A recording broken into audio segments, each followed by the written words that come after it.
상승 흐름을 이어가던 듯했던 산업 생산이 석 달 만에 다시 감소세로 전환했습니다.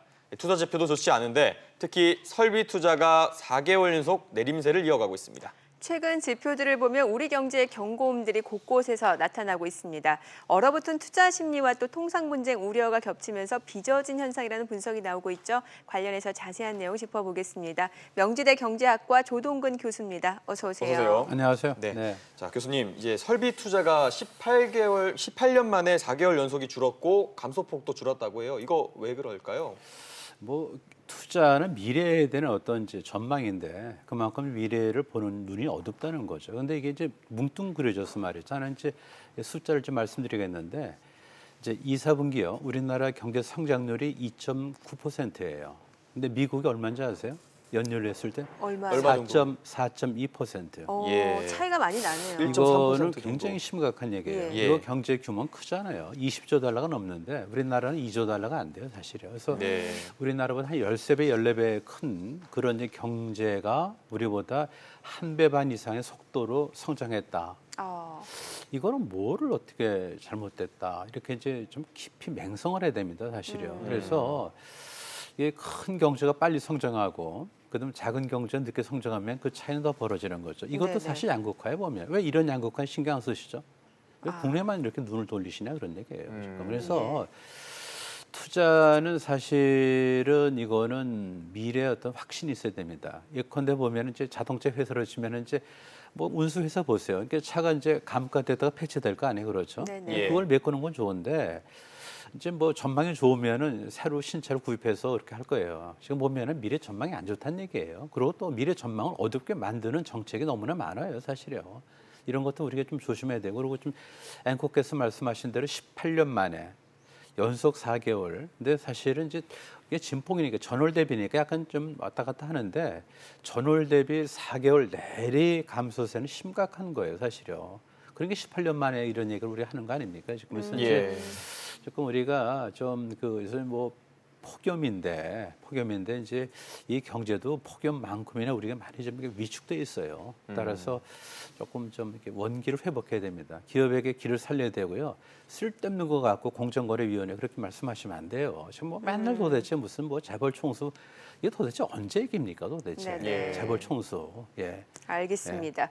자, 뭐 지금 설비 투자뿐만이 아니라 현재 경기 상황을 보여주는 이 동행지수 순환 변동치도 석 달 연속 하락을 했고 또 앞으로의 경기를 예측하는 그 선행지수 순환 변동치도 역시 지난 2월부터 지금 마이너스 아니면 보합권을 나타내고 있는데 이것도 경제 상황이 결과적으로 좋지 않다라는 다 걸 연결되는 나타내는 거죠. 예. 예, 뭐 전체적으로 나쁘니까 다 나쁜 거죠. 네. 그래서 예. 이제 동행지수, 그다음에 이제 선행지수 다 나쁜 건데 뭐 이거는 뭐 전망에 나쁘니까 나쁠 수밖에 없는 거죠. 그리고 지금 우리가 이제 일전에 이제 금년 이제 2월, 3월, 4월, 5월 이렇게 이제 연속 전년 동월 대비 취업자 증가폭이 10만 대에서 머물렀어요. 한 네. 30만 명이 돼야 되는데 이게 고용이 나쁘잖아요.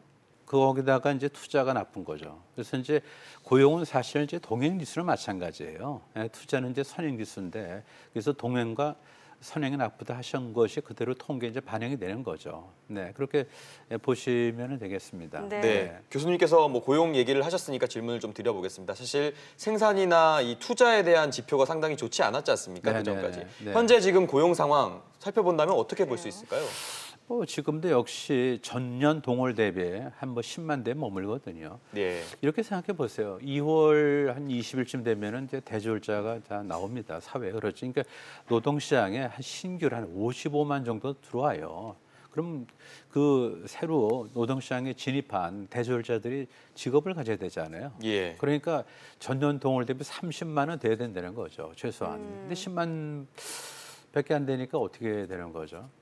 사실은 이거는 굉장히 위험한 신호예요. 네. 그러면은 취업이 안 된 사람들끼리 뭐 만나서 취업에 대해서 얘기할 거야? 아닙니다. 예. 취업된 사람끼리 얘기하는 거죠. 취업이 네. 안 된 사람끼리 만나기조차 서로들 껄끄러워요. 보면은. 따라서 예. 이제 고용이 가장 중요한 지표가 되는 거죠. 일자리 상황판 뭐 좋습니다. 하지만 우리는 성과로 얘기되잖아요. 그렇죠. 그래서 일자리는 뭐 부가가치가 만들어야 돼요. 또 일감이 있어야 만들어지는 거지. 뭐 이거를 뭐 돈 주고 뭐 좀 사는 그런 식의 세금을 투입해서 공무원 일자리를 늘리는 건 뭐 필요하지만 이것이 장기적인 솔루션이 될 수는 없는 거죠. 예. 네. 따라서 시장에서 기업에 의해서 일감에 만든 일자리다라는 아주 평범한 진리를 다시 한번 우리에게 좀 받아들이자고요. 예. 네. 자, 지금 뭐 우리 경제를 알 수 있는 그런 지표들에 대해서 간단하게 좀 분석을 해봤는데, 자, 다시 한번 그 설비 투자 감소 부분을 좀 여쭤볼게요. 이 부분에 대해서 통계청에서는 일단은 반도체 업체 성비 증설이 올 1분기에 마무리된 데에 따라서 설비 투자가 줄어든 것이다, 이런 분석을 내놓고 있습니다. 앞서서는 사실 지금 향후 경기를 보는 시각이 굉장히 안 좋기 때문에 줄었다고 말씀 주셨거든요. 예. 근데 사실 뭐 그것도 원인이 되겠죠. 그러니까 반도체 이제 뭐 반도체 장비를 이제 뭐 설치를 해야만 반도체를 찍어내니까 예. 그게 이제 종료되면서 투자가 줄은 건 사실이지만 반도체 투자만 있는 건 아니잖아요. 예. 그렇죠. 뭐 그거는 좀 하나의 원인이 되지만은 반도체 어떤 그 투자가 일단락됐다 일단 그죠? 예, 그래서 그것 때문에 투자가 줄었다라고 얘기하기엔 그럼 나머지는 뭡니까? 빙산의 일각일 수 있다라는 그렇죠. 거니까. 빙산 일각은 아니죠. 그런데 예. 좀 큰 부분이라 설명은 이제 되지만은 네네. 그것만 갖고 얘기하기는 좀 부족하다 그런 얘기죠. 그럼 뭐 반도체 외거리야 우리가 다 운명을 맡길 수는 없잖아요. 그렇죠. 네. 예.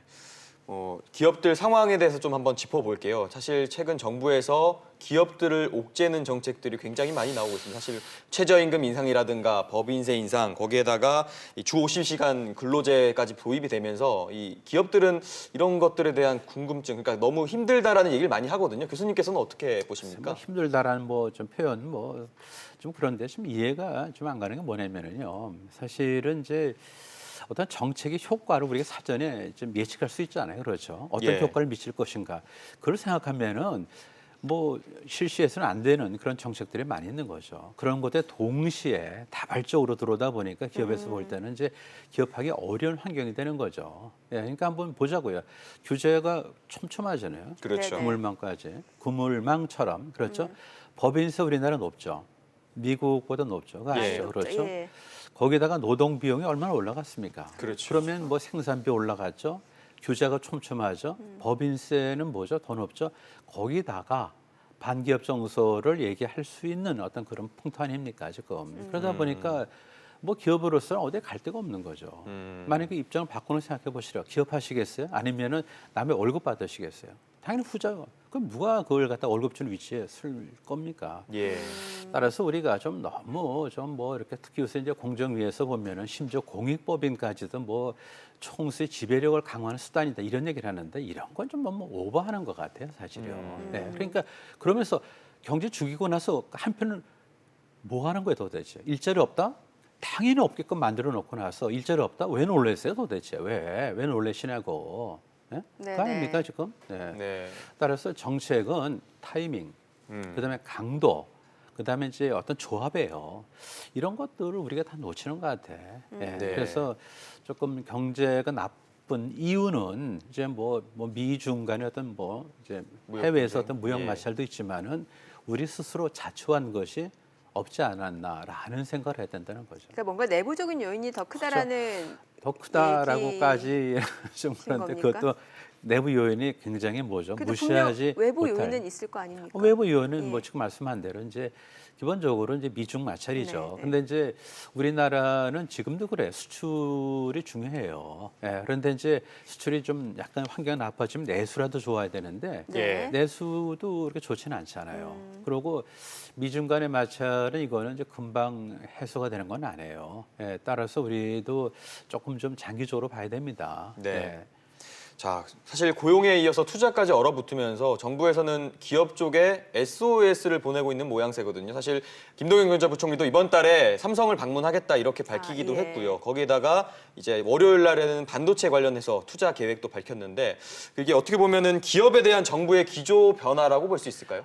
기조변인데 SOS란 말도 사실 좀 그렇죠. 뭐 어떻게 그 국가가 점잖지 못한 기업에게 SOS를 칩니까? 도대체 예. 이게 뭐 난파선도 아닌데 그런데 이제 이유가 있어요. 그러니까 이제 기업이 협조를 이제 구하는 거죠. 그런데 그러다 보니까 또 뭐 SK 이제 하이닉스죠. 예, 거기서는 이제 투자 계획도 발표하는데 예. 정부가 종용해서 투자하는 건 조금 위험한 요소가 있어요. 왜 그렇죠? 기업이 판단해서 맞다라고 생각해서 들어가야 되죠. 약간의 뭐죠 팔 비틀림 때문에 들어간다. 그러면은 기업이 무슨 뭐 그 경기를 관리하기 위해서 투자를 하는 건 아니잖아요. 지금 네. 만약에 그렇게 해서 기업에 투자를 했는데 투자는 다 아시다시피 불가역적이라고요. 네. 되돌릴 수가 없어요. 그럼 나중에 어떻게 할 거예요, 지금요? 그러니까 이 투자 이런 거는 사실 기업의 고유의 의사결정이에요. 네. 거기에 대해서 그냥 뭐 해라 말라 하지 말고 말씀드린 대로 정부가 원하는 어떤 방향으로 기업이 전략을 짤 수 있도록 기초적인 제도와 환경을 만들어 주시라 그런 얘기예요, 지금요. 그럼 되는데 왜 그걸 갖다가 그럼 만약에 뭐 10조를 해라 20조를 조 단위 그게 사실 조가 얼마나 큰 겁니까? 지금 그러다 나중에 잘못되면 어떡하야 되죠? 그다음에 지금 반도체도 중국의 추격이 만만치 않고요. 그다음에 D램 뭐 가격도 지금 8불 이하로 떨어진 것 같아요, 제가. 뭐 네. 잠깐 조사해 보니까. 그래서 중국의 추격, 반도체 가격의 하락 이런 데다가 어떤 면에서 증설은 좀 타이밍은 아닌 것 같아요. 예. 그러니까 우리가 그동안 과거에 남들이 안 할 때 선점을 해서 너무나 그동안 이걸 저 과실을 누렸는데 여기 의존하다 보니까 다른 거를 신경을 못 썼어요, 지금요. 네, 그런 거를 우리가 좀 염두에 둬야 될 겁니다. 네. 네. 자, 그러면 대기업이 뭔가 설비 투자를 확대하고 고용도 늘리려고 한다라면은 정부가 어떤 식으로 환경을 만들어줘야 된다고 보십니까? 말씀드린 대로 예. 세 가지일 거예요. 한국에서 뭐 기업을 하고 싶다라는 외국 기업이 있어야 되듯이. 네. 예. 그러니까 말씀한 대로 규제가 그물망이고 그렇죠. 법인수는 없죠.